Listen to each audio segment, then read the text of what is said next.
ભગવાન શ્રી કૃષ્ણના મિત્ર જેનું નામ હતું સુદામા, પોરબંદરમાં નિવાસ કરે અને ગુરુકુળ ઉજ્જૈન સાંદીપની મુનિના આશ્રમમાં બંને સાથે ભણેલા.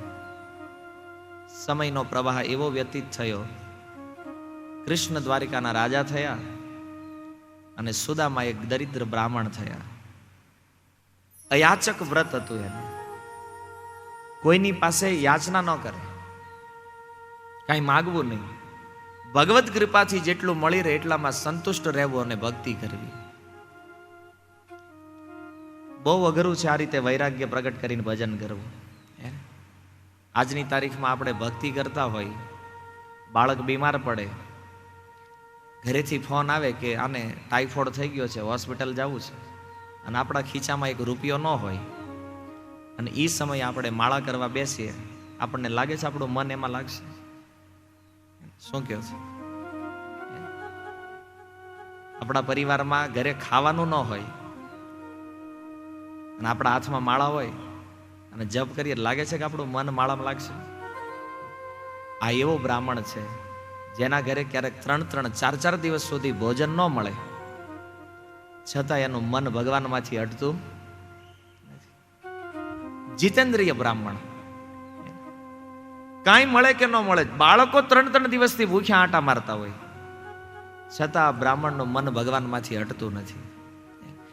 સુદામાની દરિદ્રતાને સાંભળી અને આંખમાંથી આંસુઓ પાડવા કરતા બેટર છે કે એ સુદામાની ભક્તિમાં જે દ્રઢતા છે ને એની ઉપર વિચાર કરવામાં આવે. કે પરિસ્થિતિ જીવનમાં ગમે આવી જાય ને, આપણો વિશ્વાસ જે કૃષ્ણ ઉપર છે ને એ ક્યારેય ડગવો જોઈએ. સ્થિતિ બલ ગમે એવી આવે. અને સુદામાની દરિદ્રતા એટલી છે કે જેનું આ વર્ણન આપણે ન કરી શકીએ. દરિદ્રતાનો સુદામાથી બીજો કોઈ પર્યાય ન હોઈ શકે. આનાથી દરિદ્ર બ્રાહ્મણ કદાચ ભારત વર્ષમાં ક્યારેય નહીં પેદા થયો હોય કોઈ. અને એક દિવસ બન્યું એવું કે એની જે પત્ની છે જેનું નામ સુશીલા હતું, 7-8 દિવસ વ્યતીત થઈ ગયા, ઘરમાં કોઈ અન્ન નથી અને પત્ની એટલી ધૈર્યવાન છે. આજે તો પગાર થોડોક ઓછો હોય ને તોય મૂકીને ભાગી જાય છે. આવું હોય તો ટકે, એ તો કલ્પના જ નથી થઈ કે. સુશીલા એને પતિને જઈને કહે છે, 8 દિવસ વ્યતીત થઈ ગયા, આપણે તો ભોજન વગેરે ચલાવી લઈએ, પણ બાળકોની તો સ્થિતિ જોવો, થોડુંક બાળકો સામે તો જોવો. તમે એક કામ કેમ નથી કરતા, તમારા મિત્ર દ્વારકાધીશ છે એની પાસે જાઓ, ત્યાંથી ક્યાંક, અને એ કંઈક થોડું કંઈ આપશે ને તો આપણું તો જીવન નીકળી જાય એમાં. એટલે સુદામા કહે છે, આટલા વર્ષો હું એને મળ્યો નથી અને આવી સ્થિતિમાં મળું, નિશ્ચિત એને થાય કે આ માગવા આવ્યો છે. સમય તો બહુ વયો ગયો છે અને આમે માગવું એ મારો સ્વભાવ નથી, એટલે મારે ત્યાં જવાની ઈચ્છા નથી. વળી થોડા દિવસ ગયા, સુશીલાએ કીધું કે એક કામ કરો, તમારે ન માગવું હોય તો કાંઈ નહીં, તમે ખાલી એમના માટો મારી આવો ને, તમે જાશો તો તમને ખાલી હાથે પાછા નહીં આવવા દે. આટલો મોટો ધની વ્યક્તિ તમારો મિત્ર છે, ખાલી હાથે નહીં આવવા દે. સુદામા કહે છે, વિપત્તિના સમયે કોઈના ઘરે જવાથી છે ને, સામેવાળાના પ્રત્યેનો જે પ્રેમ હોય ને એ પ્રેમ નષ્ટ થઈ જાય છે. કોઈ બહુ દરિદ્રતાની સ્થિતિમાં હોય ને આપણી પાસે જ્યારે એવા સમય આવ્યો હોય ને ત્યારે એ માગે તો આપણો જે એના પ્રત્યે ભાવ હોય ને એ ત્યારે તૂટી જાય. પહેલું તો માગવાથી પ્રેમ નષ્ટ થાય અને આપણું સ્વમાન નષ્ટ થાય.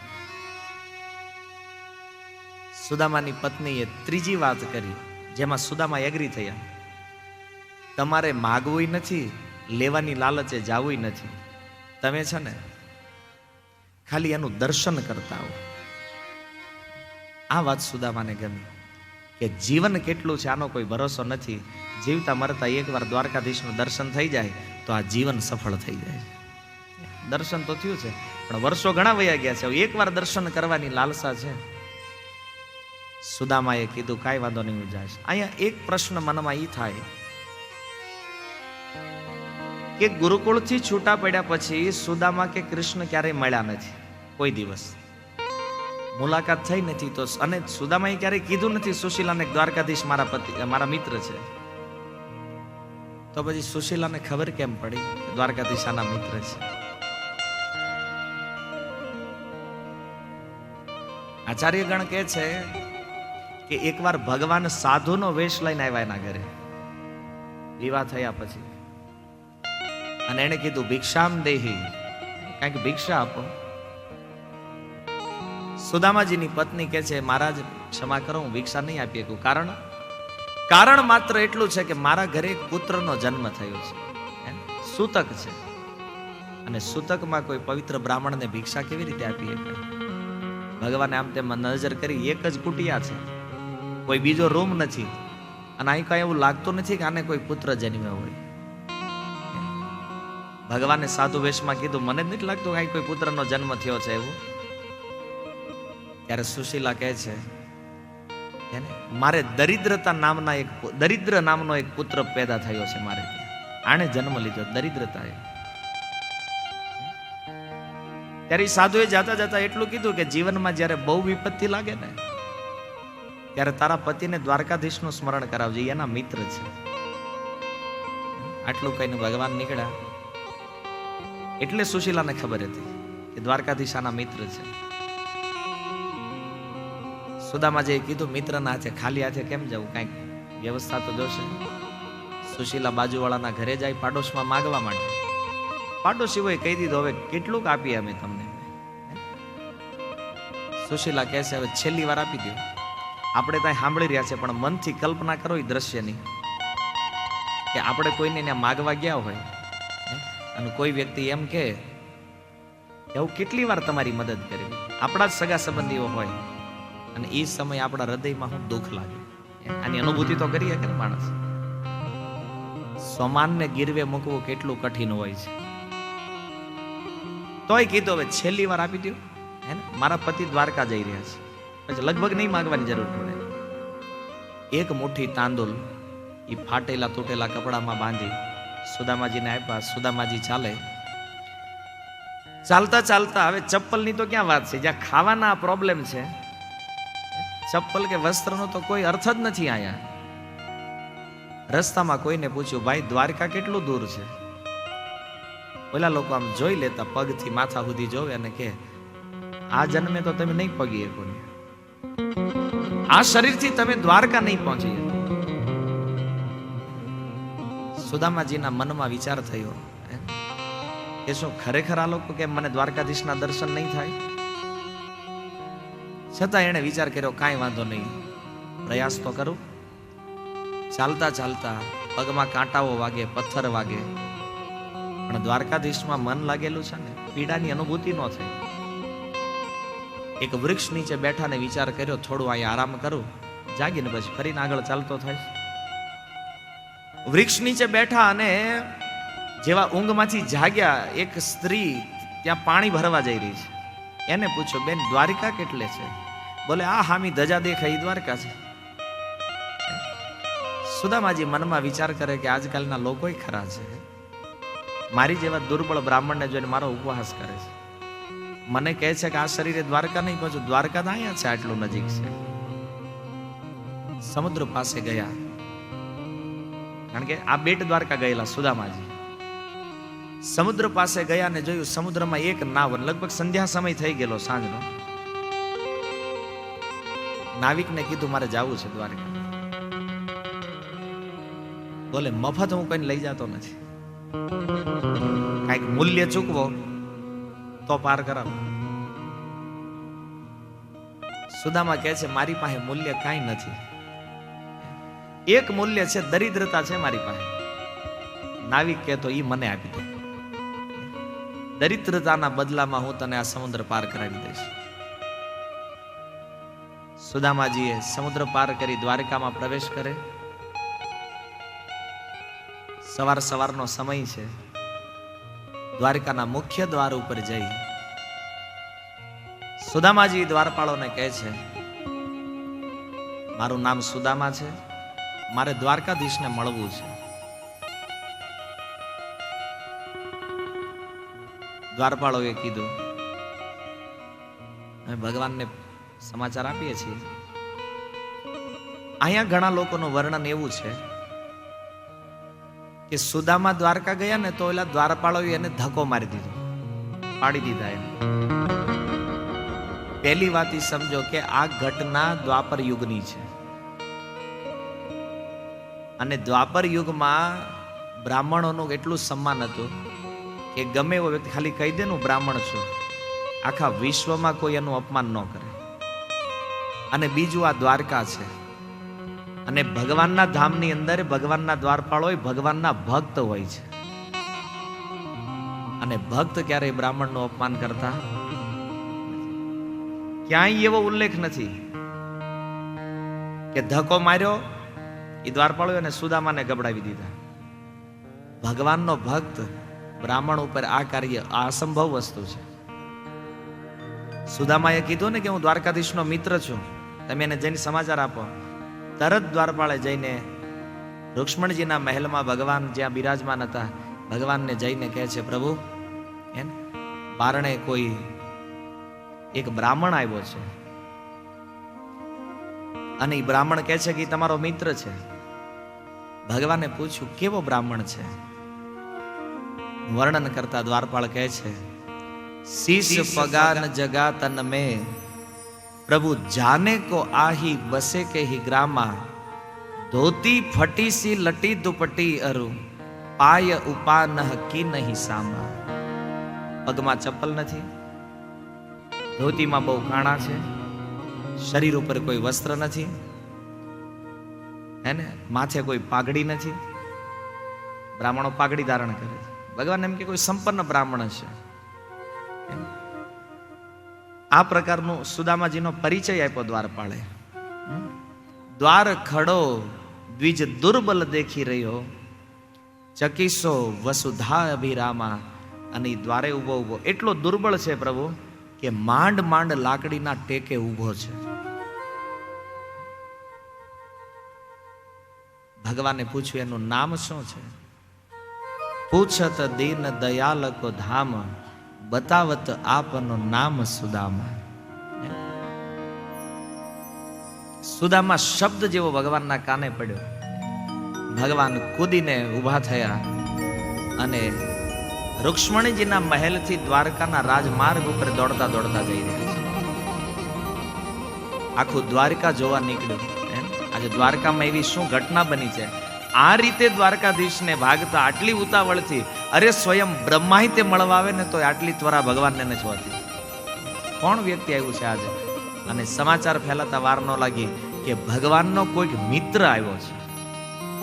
આખા દ્વારકાના મનમાં આશ્ચર્ય થયું કે એવો કોણ મિત્ર છે જેને લેવા દ્વારકાધીશ આ રીતે. અને દોડતા દોડતા ક્યારેક પગમાં ધોતી ફસાય ને તો ભગવાન પડી જતા, વળી ઉભા થઈને દોડતા જાય. અને આ બાજુ સુદામા દ્વારકામાં પ્રવેશ કરે. અહીંથી સુદામા એક ડગલું ભરે, આમે ભગવાન 100 ડગલા ભરતા. આચાર્યો કહે છે કે જીવ ભગવાન બાજુ એક ડગલું ભરે ને ત્યારે ભગવાન 100 ડગલા સામે આવે છે. પણ શરત માત્ર એટલી છે કે પહેલું ડગલું કોનું હોવું જોઈએ? જીવનું. તો ભગવાન આવશે. પહેલી શરૂઆત આપણી હોવી જોઈએ. ભગવાન દોડતા આવ્યા અને સુદામાજીને એવું આલિંગન આપ્યું ભગવાને, બેયની આંખોમાંથી અશ્રુધારા વહી રહી છે. એવું અદ્ભુત પ્રેમનું મિલન દ્વારિકાની અંદર. સુદામાજી વિચાર કરે કે મારા આવા સુકાઈ ગયેલા શરીરમાં મારા આજે હાડક્યાઓ છે ભગવાનને વાગતા હશે, અને ભગવાન એ વિચાર કરે કે મારું આટલું આલિંગન કદાચ સુદામા એના પ્રાણનો ત્યાગ કરી દે. આટલો દુર્બળ બ્રાહ્મણ. બેય એકબીજાનો વિચાર કરી અને ભગવાન ઈ સુદામાજીને લઈ પોતાના મહેલમાં આવે. જેવા મહેલની અંદર લઈને આવ્યા, મિત્રતાનો આદર કોને કહેવાય?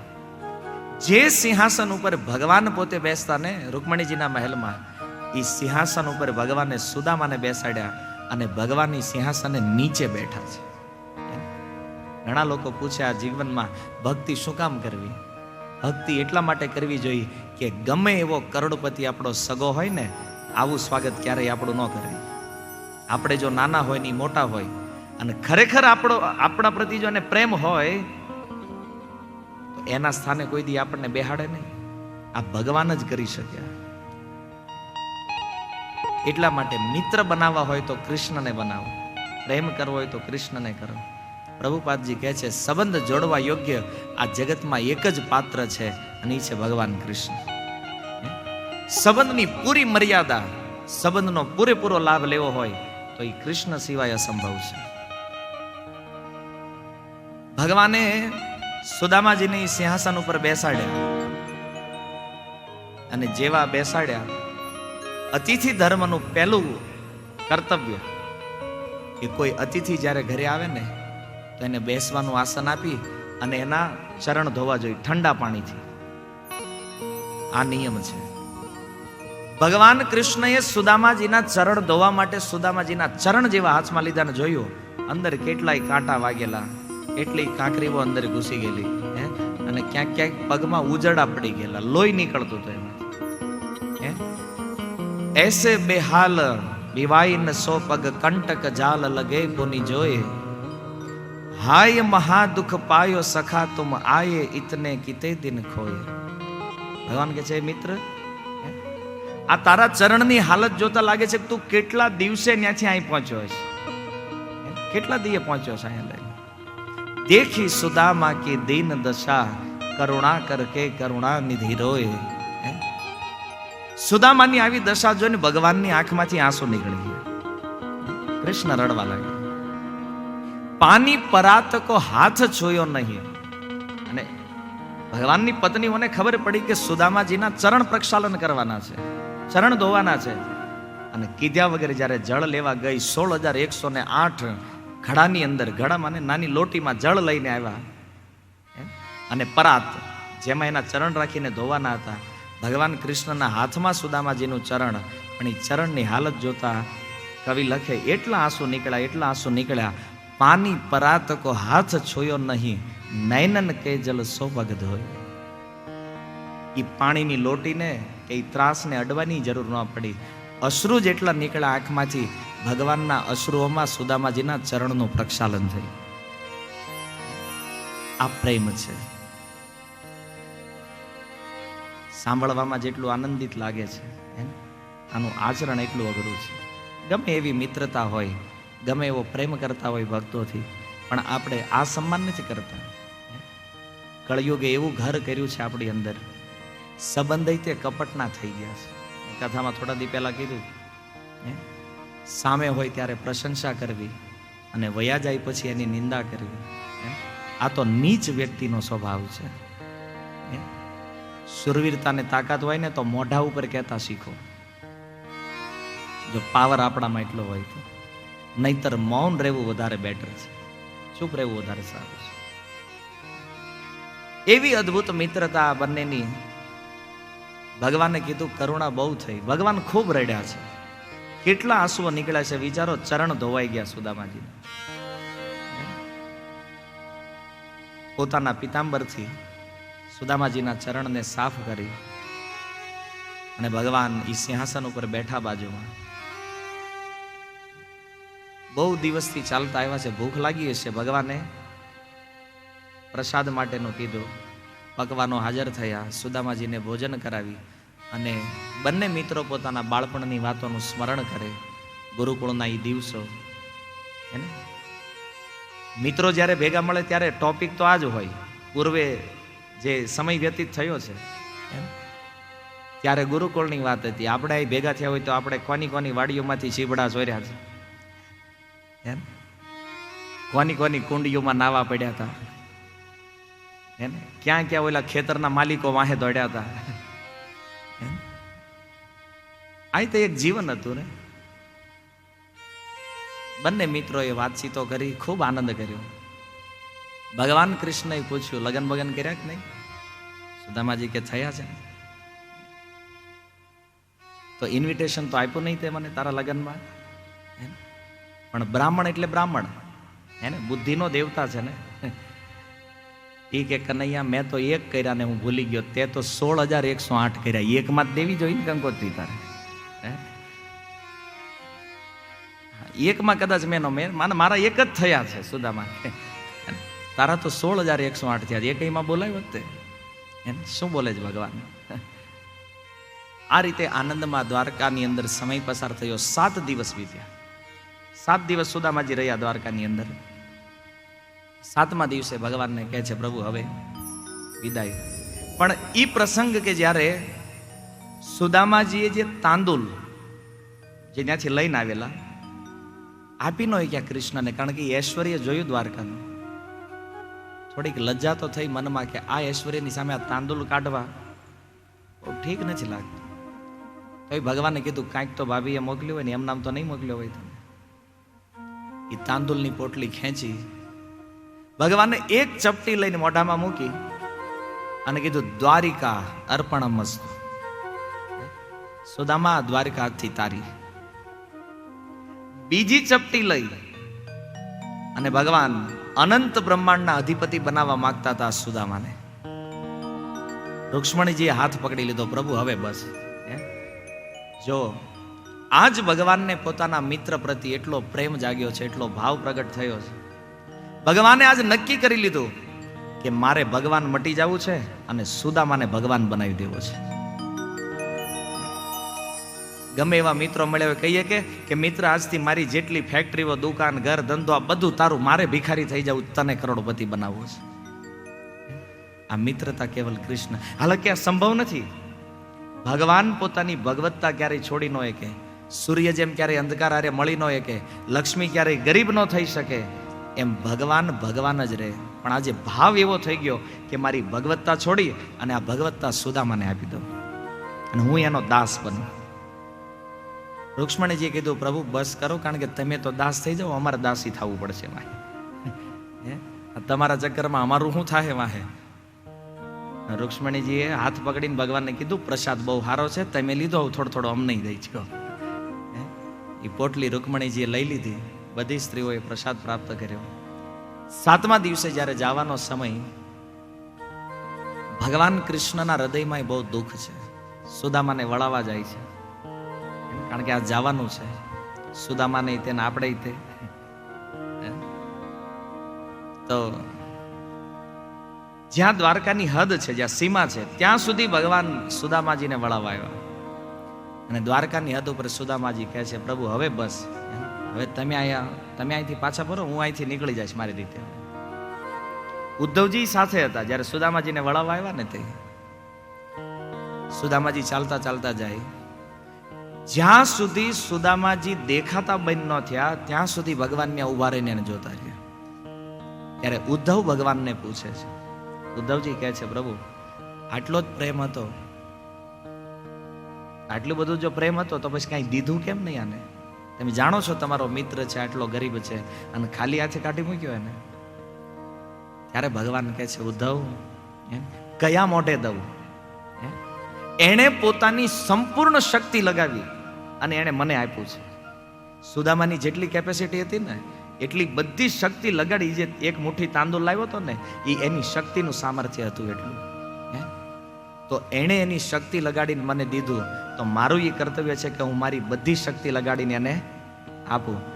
પણ ઉદ્ધવ મને લજ્જા આવે છે, મને શરમ લાગે છે. કહેતા મેં એને દ્વારકા આપી છે, પણ મને કહેતા શરમ આવે છે કે મિત્ર મેં તને દ્વારકા આપી છે.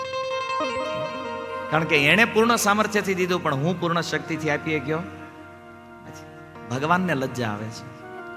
અને આપણે તો કોઈ ગરીબ મિત્ર કે માણસને મદદ કરી હોય ને 10 વાર તો બીજાને કહી દેવી, જો આને મેં આપ્યું છે, આના દીકરાના વિવાહ મેં કરાવી દીધા છે.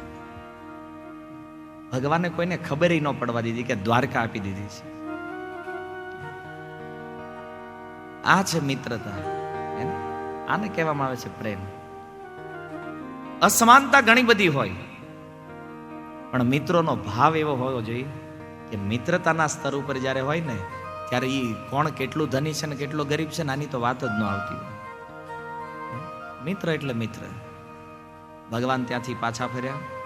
સુદામાએ આવીને જોયું કે મારી કુટિયા નથી, આ કોઈ કે મહેલ બનાવી દીધો છે. સુદામાજી જેવા બહાર પાછા ફરવા જાય, એમની પત્ની અને બાળકોનો અવાજ સાંભળ્યો. પત્ની આખી ઘટના વર્ણિત કરી.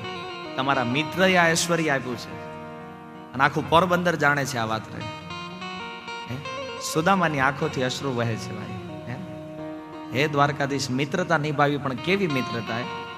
આખી દ્વારિકા આપી દીધી તોય ખબર ન પડવા દીધી કાંઈક દીધું છે. દાતા આવો હોવો જોઈએ. આ જગતમાં કોઈની ઉપર ઉપકાર કરીએ ને, કોઈને કઈ દઈએ ને, પણ આપણા બીજા હાથને ખબર ન પડે કે આ છે કંઈક દીધું છે. સુદામા જે નિર્ણય કર્યો, રહેવું નથી આ મહેલમાં. આવે મહેલની બાજુમાં કુટિયા બનાવી અને કુટિયામાં નિવાસ કર્યો. ભગવાનને દુઃખ થયું દ્વારકામાં કે આટલું દીધા છતાં આ હજી નાન્યાન છે.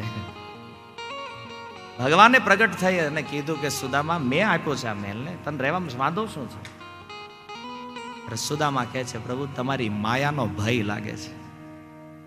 તમારી માયા એટલી પ્રબળ છે, એક વાર જો અડી જાય ને તો જીવને ક્યાંથી ક્યાં ગુમાવી દે આનું કઈ નક્કી નથી.